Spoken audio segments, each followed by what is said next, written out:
85% مطمئنم این شورتکات ها رو نمیدونی. ویندوز آلت آر بدون نیاز به هیچ برنامه‌ای برات از صفحه نمایش فیلم میگیره. اگه میخوای متوقفش کنی دوباره همون شورتکاتو بزن. حالا اگه میخوای این ویدیوهاتو پیدا کنی ویندوز جی رو بزن، همش رو بهت نمایش میده. یه شورتکات دیوونه کننده دیگه، وقتی یه نفر سرزده وارد اتاق میشه ویندوز کاما رو نگه دار، همه تباتو برات مخفی میکنه و زمانی که دستتو برداری به صورت خودکار همه تبات برمیگرده. برای اسکرین شات از دکمه‌های ویندوز شیفت اس استفاده کن. ناحیه‌ای که میخوای رو انتخاب کن و ازش عکس بگیر. برای اینکه سریع کامپیوترتو قفل کنی از ویندوز ال استفاده کن. یه حرکت خفن دیگه‌ای که میتونی انجام بدی اینه که بری توی سرچ بار بنویسی داینامیک لاک.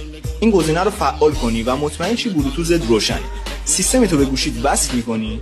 حالا هر موقع گوشیتو قفل کنی سیستمت هم باهاش قفل میشه. دیدی گفتم اینا رو نمیدونستی؟ تک‌خور نباش. بفرست واسه دوستت.